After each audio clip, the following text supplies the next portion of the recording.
우리 하나님의 말씀 함께 보시겠습니다. 에베소서 2장 11절부터 22절 말씀입니다. 우리 같이 합독하도록 하시겠습니다. 시작. 그러므로 생각하라. 너희는 그때의 육체로 이방인이요 손으로 육체에 행한 할례당이라 칭하는 자들에게 무할례당이라 칭함을 받는 자들이라. 그때에 너희는 그리스도 밖에 있었고 이스라엘 나라 밖의 사람이라. 약속의 언약들에 대하여 외인이요 세상에서 소망이 없고 하나님도 없는 자이더니 이제는 전에 멀리 있던 너희가 그리스도 예수 안에서 그리스도의 피로 가까워졌느니라. 그는 우리의 화평이신지라. 둘로 하나를 만드사 중간에 막힌 담을 허시고 원수된 것 곧 의문에 속한 계명의 율법을 자기 육체로 폐하셨으니 이는 이 둘로 자기의 안에서 한 새 사람을 지어 화평하게 하시고 또 십자가로 이 둘을 한 몸으로 하나님과 화목되게 하려 하심이라. 원수된 것을 십자가로 소멸하시고 또 오셔서 먼 데 있는 너에게 평안을 전하고 가까운 데 있는 자들에게 평안을 전하셨으니 이는 저로 말미암아 우리 둘이 한 성령 안에서 아버지께 나아감을 얻게 하려 하심이라. 그러므로 이제부터 너희가 외인도 아니요 손도 아니요 오직 성도들과 동일한 시민이요 하나님의 권속이라. 너희는 사도들과 선지자들의 터 위에 세우심을 입은 자라. 그리스도 예수께서 친히 모퉁이 돌이 되셨느니라. 그의 안에서 건물마다 서로 연결하여 주 안에서 성전이 되어가고 너희도 성령 안에서 하나님의 거하실 처소가 되기 위하여 예수 안에서 함께 지어져 가느니라. 아멘. 우리 계속해서 회복이라는 주제로 말씀을 나누고 있습니다. 오늘이 이제 마지막이죠. 교회의 회복이라는 주제로 오늘 말씀을 나누기를 원합니다. 우리 교회에 대해서 생각해 보기 전에 우리 생각해 볼 지점이 한 가지 정도 있는 것 같아요. 여러분 지금까지 뭐 20몇 년, 30몇 년을 살아오시면서 이 세상 가운데 영웅으로 삼을 만한 사람이 있을까요? 한국 사회에서 영웅, 누가 혹시 이미지가 떠오릅니까? 아니면 전 세계적으로 영웅이라고 하면 어떤 이름이나 혹은 어떤 사람이나 인물이 떠오르시나요?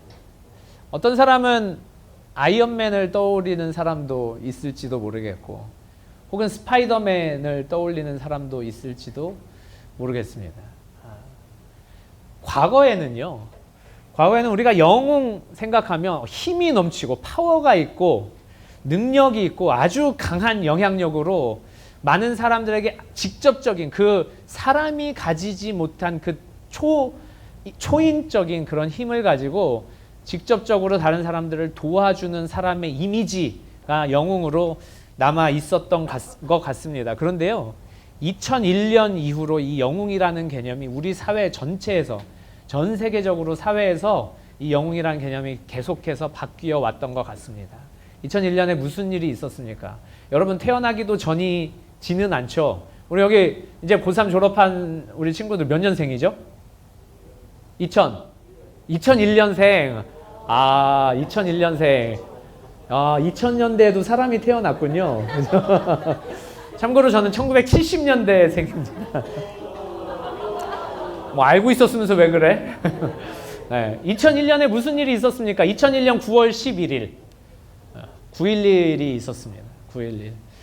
근데 신기하게 사회학적으로 보면 그 9.11 이후에 영웅의 개념이 바뀌었다는 거예요. 왜냐하면 그 전에 영웅은요, 그 강한 힘이나 강한 능력 이것도 필요하지만 또 한 가지는 자기 희생이 철저한 자기 희생이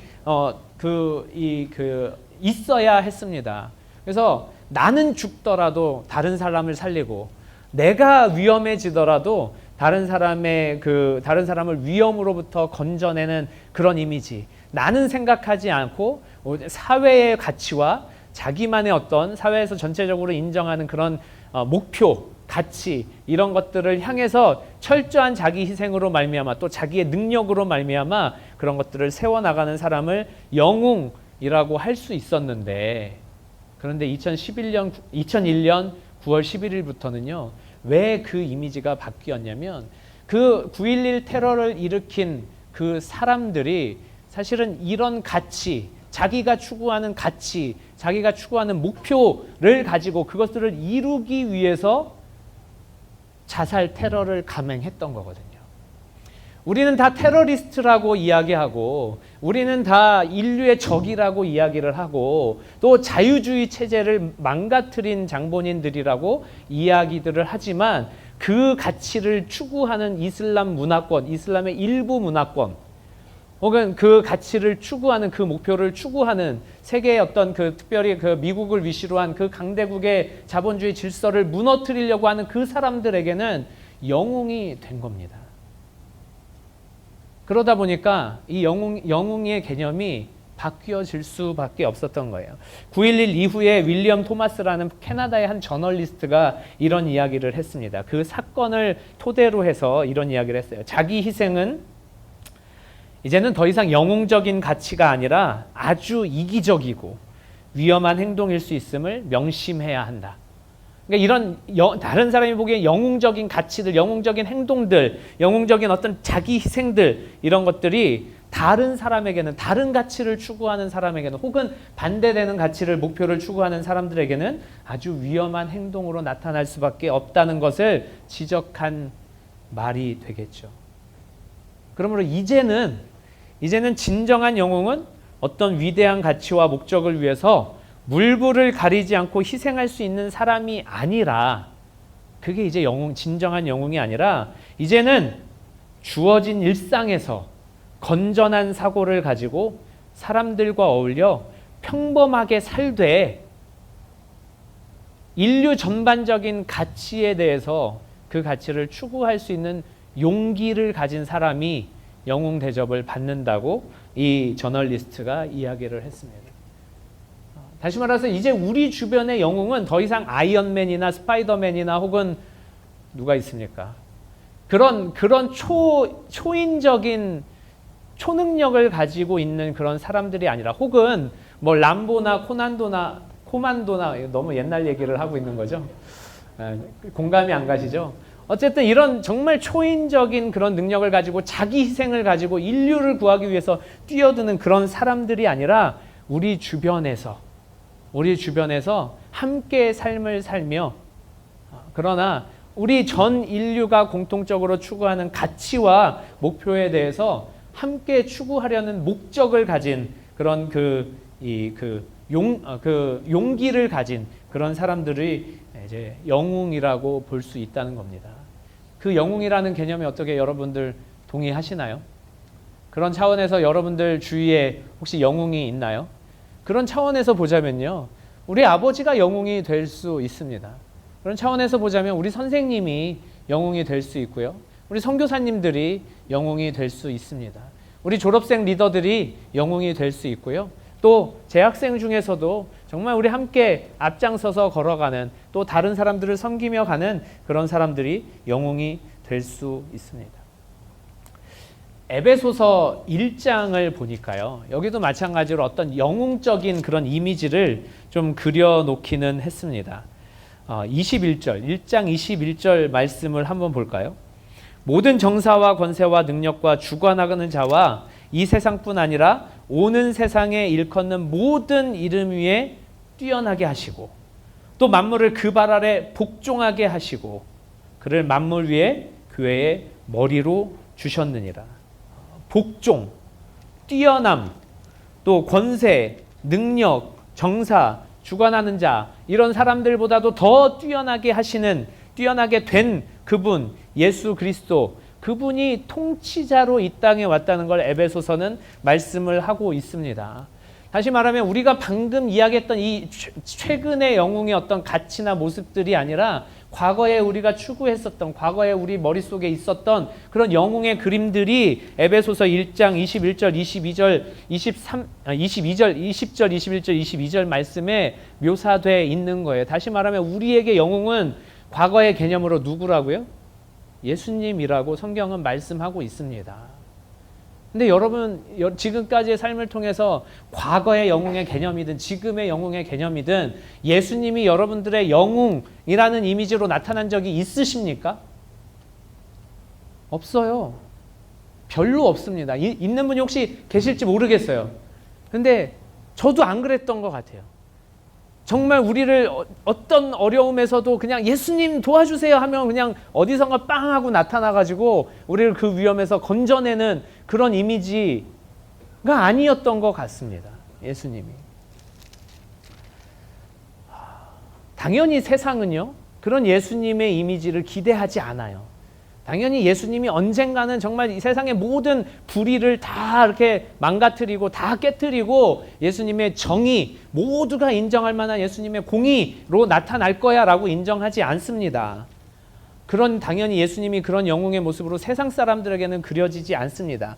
좋다 이거 예수님을 안 믿으니까. 그런데 왜 예수를 믿는 우리들에게도 예수님이 세상을 다스리고 예수님이 모든 정사와 권세와 모든 것들을 깨뜨리고 예수님이 만물을 통치하고 예수님이 이 세상을 통치하고 그 정의로 공의로 통치한다는 그 생각이, 그 믿음이 왜 우리에게도 없을까요?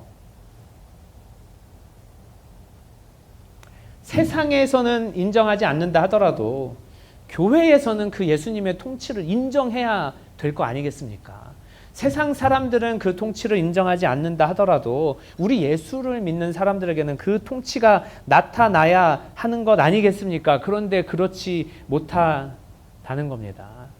설상가상으로 교회의 모습을 보니까 세상의 모습과 별반 다르지 않는 것 같아요.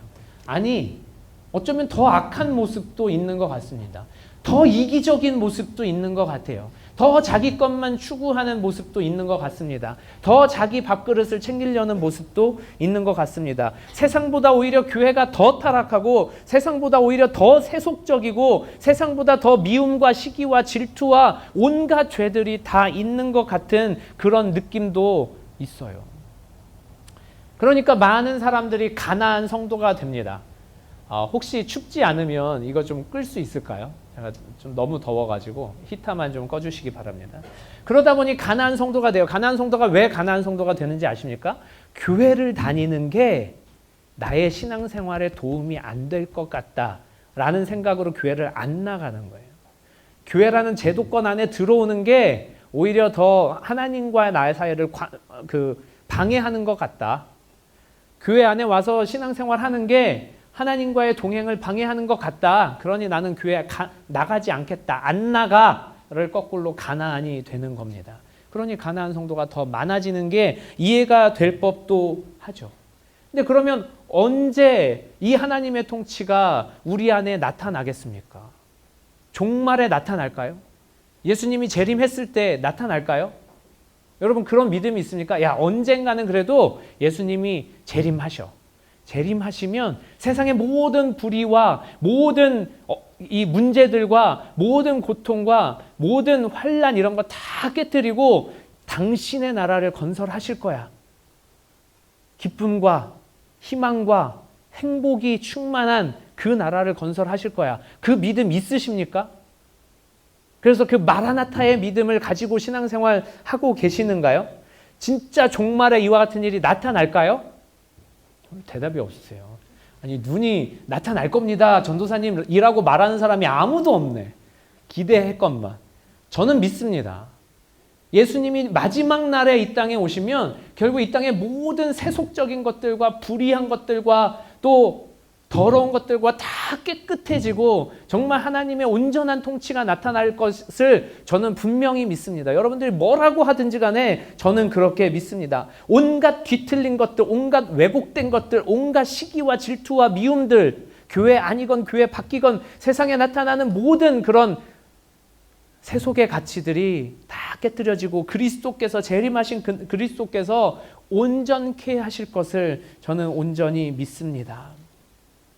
그런데요, 마지막 날에 그와 같은 모습이 나타날 거라고 믿는 사람들, 그렇다면 지금 현재는 어차피 안 나타날 거니까, 지금 현재는 어차피 그렇게 될 것 같지 않으니까, 그런 현실이 없으니까 저는 그냥 자유롭게 신앙생활 하겠습니다. 그냥 가나안 성도가 되어서 나와 그리스도와의 관계에만, 하나님과의 관계에만 집중하겠습니다. 그렇게 살아가겠습니까? 그렇게 신앙생활 하겠습니까? 그럴 수도 없는 노릇 아니겠습니까? 성경을 가만히 보니까요, 주님의 그 온전하신 통치가 나타나는 때가 중요한 게 아닌 것 같아요. 그 때가 중요한 게 아닌 것 같습니다. 다 여기 계신 분들 믿으시는 것처럼 정말 마지막 날에는 그때가 나타날 거예요. 그 마지막 날에는 그런 모습들이 나타날 겁니다. 그래서 마지막 날엔 정말 서로 성도된 사람들이 야, 우리 견디기 잘했다. 너 참 잘 견뎠다. 너 참 정말 훌륭했다. 그렇게 많이 위로를 할 겁니다. 그런데 보니까 그때에 우리가 집중하면 안 될 것 같아요. 그래서 마지막 날에만 어떻게 한번 마지막 날까지만 견뎌보자. 이게 중요한 게 아닌 것 같습니다. 성경은요, 그때도 중요하다고 말씀하지만 그에 못지않게 중요한 것은 그 하나님의 통치, 그리스도의 통치가 나타나는 장소가 중요하다고 말씀하고 있는 것 같아요. 장소가 중요한 것 같습니다. 여러분, 그리스도의 구원이요, 하나님의 구원이 결코 개개인에게 주어지지 않았다고 성경은 계속해서 말씀하고 있습니다. 그리스도의 구원은요, 교회에 주어졌어요. 교회에 주어졌습니다. 그렇기 때문에 예수님께서도 직접 말씀하신 게 한 사람이 아니라 두세 사람이 내 이름으로 모인 곳에 하나님이 함께 하신다고 말씀하고 있습니다. 혼자 있을 때는 하나님이 함께 하시지 않나요? 그런 의미가 아니에요. 그러나 하나님의 궁극적인 구원은 두세 사람이 모인 곳에, 다시 말해서 교회에, 모임에, 함께 예배드리는 곳에 궁극적으로 나타난다고 말씀하고 있습니다. 주님의 통치가 드러나는 그 마지막 때가 중요한 게 아니라요, 하나님께서 일부러 이 어려운 시기에, 이 어려운 그 세상에 교회를 세우신 목적이 있다는 겁니다. 일부러 우리 모두를 비록 지겹고 힘들고 관계 속에 어려움이 있고 서로 실망하는 부분이 있어도 그래도 교회에 불러주신 이유가 있다는 겁니다. 교회가 그분의 통치가 실현되는 곳이라는 거예요. 세상은 그분의 통치를 믿지 않지만, 세상은 그분의 일하심을 믿지 않지만, 세상은 그분의 능력을 믿지 않지만, 교회만큼은 하나님의 온전하신 뜻이 나타나는, 그리스도의 통치가 온전히 나타나는 그 일들이 이루어져야 한다고 성경은 말씀하고 있는 겁니다. 그렇기 때문에 교회가 중요한 거예요. 그렇기 때문에 하나님이 교회를 포기하지 않으시는 겁니다. 그렇기 때문에 교회가 세상보다 더 타락한 것 같은 오늘날의 모습 속에서도 그리스도가, 하나님이 교회를 포기하지 않는다는 거예요. 하루에 12번도 더 이 교회 떠나서 딴 교회 가고 싶은 마음 있을 수 있습니다. 하루에 100번도 더, 일주일에 100번도 더 내가 이 사람 만나기 싫어서 다른 교회 가고 싶어 하는 마음도 있을 수 있습니다. 그럼에도 불구하고 하나님은 교회를 포기하지 않으신다는 게 성경의 메시지입니다. 세상이 아무리 교회를 욕한다 할지라도, 아니 우리도 교회를 욕한다 할지라도, 그래도 우리가 포기할 수 없는 지점은 그래도 교회에서 그리스도의 통치가 나타나야 되지 않겠습니까? 그래도 교회가 희망이 돼야 되지 않겠습니까? 그래도 교회가 소망의 포인트가 돼야 되지 않겠습니까? 그래도 교회가 우리의 삶의 베이스가 되어야 되지 않겠습니까? 누가 뭐래도 그래도 지금 교회가 이 세상에서 자꾸 세속화되고 자꾸 타락해가고 자꾸 악해져가는 이 세상에서 그리스도를 구주라고, 주인이라고 고백하는, 인정하는 유일한 곳 아닙니까? 유일한 곳. 그리스도가 우리 주님이시라고, 그리스도가 우리 구주시라고 인정하는 유일한 곳이라는 겁니다. 여러분, 교회가 아무리 타락했어도 교회는 오늘도 그리스도가 통치하는 곳입니다. 교회가 아무리 망가졌어도 교회는 지금도 하나님께서 포기하지 않는 곳입니다. 교회가 아무리 악해졌어도 끝까지 내려놓지 않는 곳이 바로 교회입니다. 근데 여러분, 우리가 잘 기억해야 될 게 있어요. 교회는 이 CBA가 교회가 아닙니다. 우리 성락교회가 교회가 아닙니다. 교회는 어떤 무슨 명성교회나 아니면 어떤 작은 여기 옆에 도림교회나 이게 교회가 아닙니다. 여러분, 교회는요, 예수 이름으로 모인 여러분 한 사람 한 사람이 교회입니다. 나 혼자 있을 때는 교회라고 얘기 안 하지만 예수 이름을 가진 여러분들이 2명 이상 모인 그곳이 교회입니다. 그러므로 여러분, 캠퍼스가 교회고요. CBA도 당연히 교회고 성락교회도 교회고 다른 도림교회나 명성 다 당연히 교회입니다. 그러나 그것보다 더 중요한 핵심 이 교회의 정의는 바로 여러분들이 있는 곳, 예수 이름으로 있는 곳, 그곳이 교회라는 거예요. 그러므로 백날 교회를 회복해야 한다 이야기할 필요가 없습니다. 백날 교회 회복되어져 가야 된다 그럴 필요가 없어요. 교회의 회복은 바로 우리의 회복입니다. 나의 회복입니다. 내 안에서 그리스도 통치가 나타나면 교회가 회복될 수밖에 없는 거예요.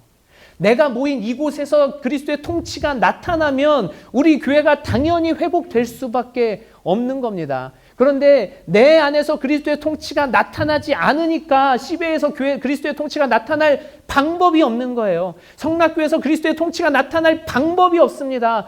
우리 전 세계